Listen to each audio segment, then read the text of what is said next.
عقیدے اور نظر اور فکر میں بھی بیماریاں ہوتی ہیں۔ دنیا میں کچھ لوگ دہریے ہیں معاذ اللہ کی ذات کے منکر۔ دنیا میں کچھ لوگ ایسے ہیں جو وقوع قیامت کے منکر۔ دنیا میں معاذ اللہ کچھ لوگ ایسے ہیں جو عذاب قبر کے انکاری۔ دنیا کے اندر آپ کو وہ لوگ بھی ملیں گے جو کہتے ہیں دنیا خود بخود وجود میں آ گئی۔ پھر آپ کو کچھ اور لوگ ملیں گے جن پر وسوسوں کا غلبہ، بری سوچوں کا غلبہ، شیطانی اور نفسانی خواہشات کا غلبہ، یہ سب بیماریاں ہیں۔ پھر کچھ امراض ایسے ہیں، حسد، بغض، عداوت، تکبر، عجب، خود پسندی، دوسروں کو حقیر سمجھنا، اپنے آپ کو بڑا جاننا، جھوٹ بولنا، جھوٹی انا کی، یہ سب بیماریاں ہیں، امراض ہیں۔ جسمانی مرض بھی بندے کو پریشان کرتا ہے، روحانی مرض بھی پریشان کرتا ہے۔ اگر آپ روحانی طور پر بیمار ہوں، آپ کے اندر حسد کی بیماری لگ جائے، تو حسد کا سادہ ترجمہ کریں، پنجابی ترجمہ کریں، اپنی زبان میں ترجمہ کریں تو حسد کا معنی جلنا ہے۔ تو جس بندے کا اندر جل رہا ہو وہ سکون میں ہوتا ہے۔ اندر آگ لگی ہو حسد کی تو وہ بندہ قرار پائے گا۔ بہت بڑی بیماری ہے۔ لوگ کہتے ہیں پتہ نہیں مجھے کیا ہے، پتہ ہے آپ کو پر آپ توجہ نہیں کر رہے۔ تکبر ایک بیماری ہے۔ تکبر والا بندہ دل کی جگہ روڑا رکھ لیتا ہے، پتھر، تو اندر بندے کا سخت ہو جائے۔ وہ ہمارے ہاں لوگ کہتے ہیں کہ میری نا ٹانگوں میں بڑی درد ہے، تو پنجابی کہتے ہیں کھلیاں پہ گئی ہیں۔ وہ کیا ہے جی؟ کہتے ہیں سخت ہو گئی ہیں ٹانگیں، چلا نہیں جاتا۔ ٹانگیں سخت ہو جائیں تو گزارا نہیں ہوتا، تو دل سخت ہو جائے تو۔ اب میری بات کو سمجھیں، ہمارے اندر نا بیماریاں ہیں، ہم کڑتے رہتے ہیں، وہ جلتے رہتے ہیں، وہ تکبر میں آ جاتے ہیں، عداوت ہے، بغض ہے، کینہ ہے، ماننے کو تیار نہیں ہوتے۔ یہ دنیا میں یہ سارے لوگ کہہ رہے ہیں کہ مجھ سے حسد ہو رہا ہے، یہ کوئی بھی نہیں کہہ رہا کہ میں کر رہا ہوں حسد۔ تو اگر سب سے ہو رہا ہے تو وہ بندہ کہاں ہے جو کر رہا ہے؟ سب کہتے ہیں کہ بڑا تکبر آ گیا جی لوگوں میں، تو وہ لوگ کدھر ہیں جو تکبر کر رہے ہیں؟ وہ بھی، اس کو بھی تو ماننا چاہیے نا میں کرتا ہوں۔ تو یہ ساری بیماریاں، جسمانی، بلڈ پریشر، شوگر اور ہیپاٹائٹس اور معاذ اللہ کینسر، اور یہ سب بیماریاں روحانی بھی جسمانی بھی، تو یا اللہ جائیں کدھر؟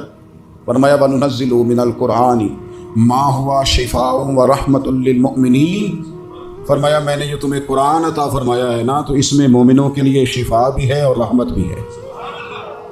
یہ تمہاری تمام بیماریوں کی شفا ہے، اس میں تمام بیماریوں کی۔ ہم مریض ہیں، ہماری کل شفا قرآن پاک کے ساتھ وابستہ ہے، اور اگر صحیح طبیب تک بندہ نہ جائے تو پھر وہ ساری زندگی بیچارہ الجھا رہتا ہے، اسے کامیاب علاج میسر نہیں آتا۔ اس میں جسمانی، حضرت عائشہ صدیقہ رضی اللہ تعالیٰ عنہ فرماتی ہیں میں نے نبی پاک صلی اللہ تعالیٰ علیہ وآلہ وسلم کو نا مرض وصال تک دیکھا ہے، حضور کے وصال تک، کہ حضور قرآن پاک کی آخری 2 سورتیں پڑھ کے سورۃ فلق اور ناس اپنے ہاتھوں پہ پھونکتے تھے، پھر جسم پہ ملتے تھے۔ قرآن پاک میں شفا ہے۔ اب تو لوگوں نے دم درود کو نا اس کو بڑا ہلکا سا کام سمجھ لیا۔ ویسے بھی یہ عاملوں کے ہتھے چڑھ گیا، ملنگوں کے ہتھے چڑھ گیا، کاروبار بن گیا، تجارت بن گئی۔ ورنہ قرآن پاک کی آیات پڑھی جائیں تو حضور نے فرمایا سورہ فاتحہ میں شفا ہے، اس میں کرم ہے۔ یہ چیزیں جو بڑی ہمارے لیے سود مند تھی، فائدہ مند تھی، ہم چھوڑ گئے۔ ایک بڑی خوبصورت حدیث ہے، سنیے گا۔ حضرت ابو سعید خدری رضی اللہ تعالیٰ عنہ حدیث کے راوی ہیں، بخاری میں موجود ہے۔ ارشاد فرماتے ہیں کہ ہم ایک سفر پہ تھے، واپس آ رہے تھے، ایک جگہ رات کو قیام کیا، سونا تھا، بستی تھی۔ بستی کے لوگوں نے نہ کھانا پوچھا نہ پانی پوچھا، کوئی ضیافت نہیں کی۔ آدھی رات کا وقت آیا، ایک بندہ دوڑا دوڑا آیا، کہنے لگا ہمارے سردار کو بچھو نے کاٹ لیا ہے، تم میں سے کوئی بندہ دم درود کر لیتا ہے؟ تو ایک صحابی کہنے لگے کر تو لیتے ہیں، پر تم نے چونکہ ہمیں کھانا پانی تک نہیں پوچھا، تم اگر دم کراؤ گے تو مفت نہیں کریں گے۔ بخاری پڑھ رہا ہوں، پیسے لگیں گے۔ کتنے پیسے؟ بکریوں کا ایک ریوڑ پورا۔ شارحین نے لکھا 40 بکریاں۔ کنے دما دیاں؟ او بھائی اس سے کوئی بندہ جواز نہ لے کہ پیسے لینے جائز ہیں، اس سے جواز نہ حاصل کرے۔ آپ بات کو سمجھیں، پس منظر کیا ہے؟ پانی تک نہیں تم نے پوچھا۔ کچھ لوگوں کا علاج ہوتا ہے، انہوں نے کہا پیسے لیں گے دم کر دیں گے۔ صحابی نے کہا حضرت ابو سعید خدری رضی اللہ تعالیٰ عنہ فرماتے ہیں وہ چونکہ تنگ تھے، بچھو کاٹ گیا، اور سردار کو کہا چل تو صحیح نا۔ وہ صحابی گئے، سورہ فاتحہ پڑھ کے دم کیا، اور حدیث بخاری سے میں آپ کو دکھاؤں گا۔ لوگ کہتے ہیں دم کدھر سے آ گیا؟ بخاری پڑھ رہا ہوں، صحیح بخاری۔ شفا تو اللہ نے دینی ہے نا، رب کریم نے شفا دے دی۔ بکریاں لے لی، آ گئے جہاں آرام کر رہے تھے اس جگہ۔ صحابہ میں اختلاف ہو گیا، کچھ کہنے لگے بکریاں لینی چاہیے تھی، کچھ کہنے لگے نہیں لینی چاہیے تھی۔ حضرت ابو سعید خدری رضی اللہ تعالیٰ عنہ فرماتے ہیں پھر ہم نے فیصلہ کیا چپ کر کے سو جاؤ، صبح حضور کی بارگاہ میں جائیں گے۔ اگر کریم نے کہا لینی چاہیے تھی پھر تو موج بن گئی، اور اگر کہا نہیں لینی چاہیے تھی تو بکریاں ہانگ کے واپس کر دیں گے۔ مسئلہ کیا ہے؟ کہتے ہیں صبح گئے حضور کی بارگاہ میں، جا کے مسئلہ عرض کیا، یا رسول اللہ، انہوں نے بھی پانی کوئی نہیں پوچھا تھا، ہم نے بھی کہا دم کریں گے تو پیسے لیں گے، تو ہم نے یہ بکریاں لی ہیں۔ شارحین لکھتے ہیں 40 تھی شاید۔ تو یا رسول اللہ آپ کیا کریں؟ حضور مسکرانے لگے، حضور مسکرانے لگے۔ جس کے گچھے سے لچھے جڑے نور کے، ان ستاروں کی نزہت پہ لاکھوں سلام، اور جس کی تسکین سے روتے ہوئے ہنس پڑے، اس تبسم کی عادت پہ لاکھوں سلام، اور ان کی باتوں کی لذت پہ بے حد درود، ان کے خطبے کی ہیبت پہ لاکھوں سلام۔ حضور مسکرانے لگے اور مسکرا کے پوچھا اچھا پڑھا کیا تھا؟ یا رسول اللہ سورہ فاتحہ۔ فرمایا سکھائی کس نے تھی؟ کہا یا رسول اللہ آپ نے۔ فرمایا پھر آدھی بکریاں میری ہیں آدھی تمہاری ہیں، اور میرا حصہ نکالو نا بھائی۔ تو قرآن پاک میں شفا ہے، قرآن حکیم میں بڑے سے بڑا مجرم ہو، کافر ہو، فاسق ہو، ایک حدیث مشکات میں موجود ہے، اس کو آپ نے دل پہ لکھ لینا ہے چونکہ معاملہ دل کا ہے۔ نبی پاک صلی اللہ تعالیٰ علیہ وسلم نے فرمایا جس طرح بارش میں پڑے لوہے کو زنگ لگ جاتا ہے، اس طرح دل کو زنگ لگ جاتا ہے۔ تو کہتا ہے میں بور ہو رہا ہوں پتہ نہیں کیا ہے، اور زنگ لگ گیا دل کو۔ تو کہتا ہے جناب میں پتہ نہیں سارا کچھ ہے پر دل پریشان ہو بھائی، اس کو زنگ لگ گیا ہے۔ ہم کہتے ہیں یار پتہ نہیں کیا بات ہے، پریشانی ہو بھائی، دل کو زنگ لگ گیا ہے۔ کریم فرمانے لگے جس طرح بارش میں پڑے لوہے کو زنگ لگ جاتا ہے، اس طرح دلوں کو بھی زنگ لگ جاتا ہے۔ حضور دل کو زنگ لگ جائے تو کیا کریں؟ تو حضور فرمانے لگے ایک موت کو یاد کرو اور ایک قرآن پاک کی تلاوت کیا کرو۔ قرآن تمہیں زنگ سے شفا دے دے گا، اس کو پڑھو گے تو تمہیں لطف آئے گا۔ اور قرآن پاک کو نا جب بندہ پڑھتا ہے نا، تو حضرت مولا علی شیر خدا نے فرمایا تھا قرآن پاک کبھی پرانا نہیں ہوگا، جب بھی پڑھو گے نیا مزہ ہی آئے گا، نیا سرور ہی آئے گا، نئی کیف۔ بڑے بڑے کٹر کافر قرآن پاک سنتے تھے نا۔ ایک دن عتبہ کہنے لگا ابو جہل سے اور دیگر لوگوں سے کہ بڑی ہو گئی لڑائی، بڑی ہو گئی بحث، اس طرح کرتا ہوں میں جا کے نا تو محمد ابن عبداللہ صلی اللہ، میں جا کے بات کرتا ہوں حضور سے۔ عتبہ آ گیا کہنے لگا میں مذاکرات کرتا ہوں۔ سب نے کہا چل تو سیانا آدمی ہے، سمجھدار ہے، چلا جا۔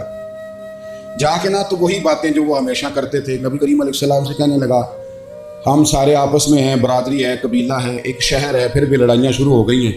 جو آپ کا کلمہ پڑھتے ہیں وہ الگ ہو گئے، جو ہمارے معاذ اللہ طریقے پہ ہیں وہ الگ ہیں، تو کوئی بات چیت نہ کر لیں بیٹھ کے۔ تو حضور نے فرمایا کرو نا۔ کہنے لگا اگر آپ سرداری چاہتے ہیں تو ہم دیتے ہیں، اور اگر آپ مال و دولت چاہتے ہیں تو معاذ اللہ ہم دیتے ہیں، جو آپ کہتے ہیں ہم کرتے ہیں۔ کسی طرح کا بھی آپ کا مطالبہ ہے تو ہم پورا کرنے کو تیار ہیں، تو آپ بتا دیں ہم وہ کر دیتے ہیں۔ وہ بڑی اس نے لمبی چوڑی تقریر کی، جتنی آفرے گنا سکتا تھا گنوائیں۔ کریم خاموش رہے۔ جب اس کی بات پوری ہو گئی تو حضور فرمانے لگے میں بھی کچھ بولوں؟ کہنے لگا بولیں۔ میرے نبی پاک نے قرآن پاک پڑھنا شروع کر دیا، چند آیتیں پڑھی، کھڑا تھا بیٹھ گیا، پھر اٹھ پڑا، کبھی ادھر جاتا ہے کبھی ادھر آتا ہے۔ حضور نے تلاوت ختم کی، کہا کوئی بات کرنی ہے؟ کہنے لگا نہیں مجھے اجازت دے دو۔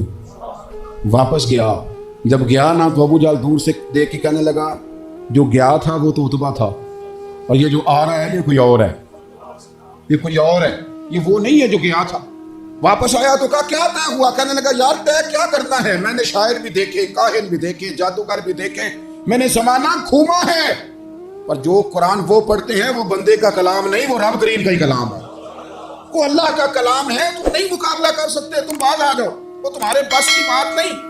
تیرے آگے ہیں یوں دبے لچے فصحا عرب کے بڑے بڑے، کوئی جان منہ میں زبان نہیں بلکہ جسم میں جان نہیں، اور کروں تیرے نام پہ جان فدا، نہ بس ایک جان دو جہاں فدا، میرا دو جہاں سے بھی نہیں جی بھرا، میں کروں کیا کروڑوں جہاں نہیں۔ طفیل بن عمر دوسی مکہ شریف آئے تجارت کے لیے، پہلے بھی آیا کرتے تھے، کہتے ہیں میں بہترین شاعر تھا، مکے آیا سامان بیچتا تھا، کچھ خرید کے لے جاتا تھا۔ ابو جہل مجھے کہنے لگا تو ہمارا دوست ہے، پرانا سجن ہے، تیرا آنا جانا ہے، اور تجھے یہاں اس شہر میں چونکہ تو ہمارا مہمان ہے تو ہر بات سے آگاہ کرنا ہمارا ذمہ داری ہے۔ یہاں ایک شخص ہے محمد ابن عبداللہ، محمد ابن عبداللہ صلی اللہ تعالی علیہ وسلم اعلان نبوت کرتے ہیں، اور معاذ اللہ شاعر ہیں، جادوگر ہیں، ان کی تو نے بات نہیں سننی۔ کہتا میں نے کہا مجھے کیا ضرورت ہے، میں نے چند ہفتے ٹھہرنا ہے، مال بیچنا ہے، کچھ خریدنا، چلے جانا، مجھے کیا ضرورت ہے؟ کہا اچھا میں نہیں سنوں گا بات۔ کہتا مجھے نظر آئے کئی دفعہ حضور، اور جب حضور ہوتے تھے میں قریب ہی نہیں جاتا تھا۔ کہتے ہیں ایک دن نا حرم شریف میں سادے سے کپڑے اور پاؤں میں سونے جوتے اور سر پہ یوں امامہ کے جیسے فرشتے بھی جھک جھک کے زیارت کرتے ہیں۔ کہتے ہیں کہ نور بھری کیفیات حضور تشریف لائے، اور تشریف لا کے رسول کائنات علیہ السلام حرم کعبہ کے ساتھ ٹیک لگا کے بیٹھ گئے، سر سے لے کر پاؤں تک تنویر ہی تنویر ہے، حضور تشریف فرما ہوئے، قرآن پاک پڑھنے لگے۔ میں جب حضور کے قریب سے گزرتا تھا تو کانوں میں روئی دے کے گزرتا تھا، اور طفیل کہتے ہیں آج نا تھوڑی سی آواز میرے کانوں میں گئی، قرآن پڑھا محبوب نے۔ اور ویسے بھی کیا کمال ہوگا جب یاسین والے نبی خود یاسین پڑھتے ہوں، جب طٰہٰ والے نبی اپنی زبان سے طٰہٰ کی تلاوت کرتے، وَالضُّحَىٰ وَاللَّيْلِ إِذَا سَجَىٰ جن کے بارے میں آیا جب وہ تلاوت کرتے ہوں، أَلَمْ نَشْرَحْ لَكَ صَدْرَكَ جن کے سینے کی تعریف اللہ نے کی، جب وہ ان آیتوں کی تلاوت کرتے ہوں گے تو کیا شان ہوگی۔ جن کو رب کہے وَلَسَوْفَ يُؤْتِيكَ رَبُّكَ فَتَرْضَىٰ حبیب تجھے اتنا دوں گا کہ تو راضی ہو جائے گا۔ تو جب حضور خود یہ آیتیں پڑھتے ہوں گے تو انداز کیا ہوتا ہوگا۔ کہتے ہیں وہ تھوڑی آیتیں سنی پر قربان جائیں میرا تو کوئی دل ہی بدل گیا۔ میں بڑا بہترین شاعر تھا، لفظوں کے تراشے مجھے خوب آتے تھے، الفاظ کے بام و در سے میں آگاہ تھا، اچھا ادب میں جانتا تھا، پر میں نے کہا یہ کلام، یہ انداز، لو انزلنا هذا القرآن على جبل لرأيته خاشعا متصدعا من خشیۃ اللہ، یہ انداز پتھروں پہاڑوں پہ جائے تو وہ ریزہ ریزہ ہو جائے۔ کہتے ہیں تھوڑا سا بڑا قریب نے، اور پھر نظریں جھکائے ہوئے حضور اپنے گھر گئے، سرکار چلے تو میں پیچھے پیچھے، حضور گھر میں چلے گئے تو میں نے دروازے پہ دستک دی، باہر آئے، سلام دی۔ میں نے کہا محبوبہ وہ جو آپ پڑھ رہے تھے تھوڑا اور نہیں سنا دیتے، تھوڑا اور نہیں تلاوت کر دیتے۔ کہتے ہیں رسول پاک نے نا پھر قرآن پڑھنا شروع کیا۔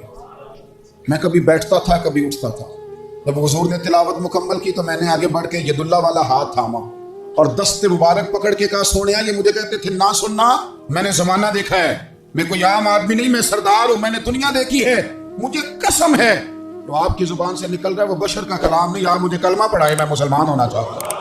بڑے بڑے کفر ٹوٹے۔ حضرت عمر بھی آئے تو آئے قرآن کی تاثیر کی برکت سے۔ حضرت صدیق اکبر نے اپنے گھر کے سین میں بیٹھ کے قرآن پاک پڑھتے تھے تو رویا کرتے تھے، روتے تھے۔ مکے کے کچھ سردار اکٹھے ہو کے نبی کریم کی بارگاہ میں گئے، کہنے لگے ایک تو صدیق اکبر کو منع کریں کہ قرآن اونچا نہ پڑھا کرے، اور اگر اونچا پڑھنا ہے تو پھر ان سے کہیں پڑھ کے رویا نہ کرے۔ حضور نے فرمایا اپنے گھر میں بیٹھ کے پڑھتا ہے روتا ہے تمہیں کیا؟ یا رسول اللہ یہ ابو بکر صدیق جب قرآن پاک کی تلاوت کر کے روتے ہیں نا تو ہماری بچیاں بھی رونے لگتی ہیں، ہماری عورتیں گھر کا کام کاج چھوڑ کے تو صدیق اکبر کے دروازے پہ کھڑی ہو کے روتی رہتی۔ حضور ان سے کہیں یہ قرآن سے جو شغف ہے ان کا، کہاں گئے مسلمان جو قرآن پڑھنے والے تھے، کدھر گئے؟ سارا کچھ ہی ہمارا موبائل لے گیا۔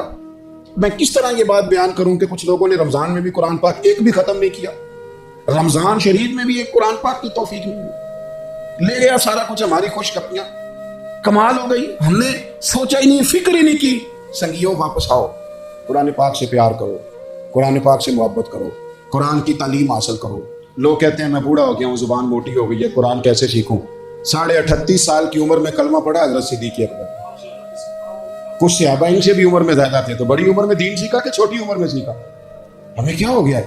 قرآن پاک کی طرف توجہ کرو۔ میرے نبی پاک علیہ السلام نے فرمایا اس قرآن کی برکت سے اللہ قوموں کو عروج عطا کرے گا، اس کی برکت سے قوموں کو زوال ہوگا۔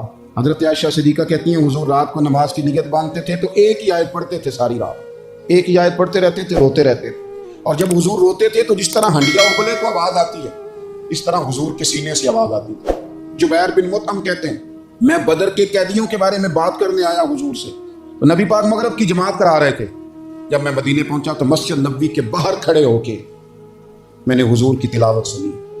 فرماتے ہیں بس میں تو بات کرنے آیا تھا نا، تو وہ آیتیں سنی تو مجھے یوں لگا مجھ پہ بجلیاں گر گئیں۔ کون ہے جو میرے دل کے کفر اور کفر دھو رہا ہے؟ بس قرآن سنتا گیا اور رب مجھے ایمان کی توفیق عطا فرماتا گیا، میں نے کلمہ پڑھ لیا، مسلمان۔ قرآن ہی ہمارے ہر مسئلے کا حل ہے، میں کیا کروں؟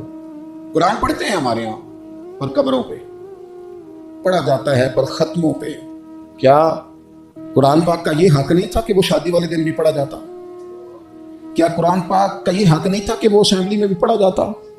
قرآن پاک نہ شکایت کر رہا ہے، شکایت کرتا ہے کہ ان لوگوں نے نا مجھے ختموں پہ پڑھا ہے، اسمبلی میں نہیں پڑھا۔ وزیر اعظم کے خطاب سے پہلے تلاوت ہوتی ہے تو یہ تلاوت کے بعد یہ اعلان کیوں نہیں کرتے کہ ہم کریں گے وہ جو قرآن کہے گا؟ صدر کے خطاب سے پہلے تلاوت کراتے ہو تو یہ کیوں نہیں کہتے کہ اب ہوگا وہ جو قرآن کہہ رہا ہے؟ اسمبلی کا اجلاس تلاوت قرآن پاک سے شروع کرتے ہو تو یہ بھی تو کہو نا قرآن کے مطابق فیصلے ہوں گے۔ عدالتوں میں قسمیں اٹھانے کے لیے قرآن رہ گیا، اس پہ ہاتھ رکھ کے کہو جو کہوں گا سچ کہوں گا۔ آج کے بعد وکیل بھی ہاتھ رکھے نا قرآن پاک پہ، جج بھی ہاتھ رکھے قرآن پاک پہ، گواہ بھی رکھے، ملزم بھی رکھے، اور مدعی بھی بتائے اس نے پرچہ صحیح درج کرایا ہے، اس نے صحیح درج کرایا ہے، نام صحیح لکھوایا ہے، اور یہ سارے بتائیں، جج سے لے کر ملزم تک کہ ہم فیصلہ وہ کریں گے جو قرآن پاک نے ہمیں کہا.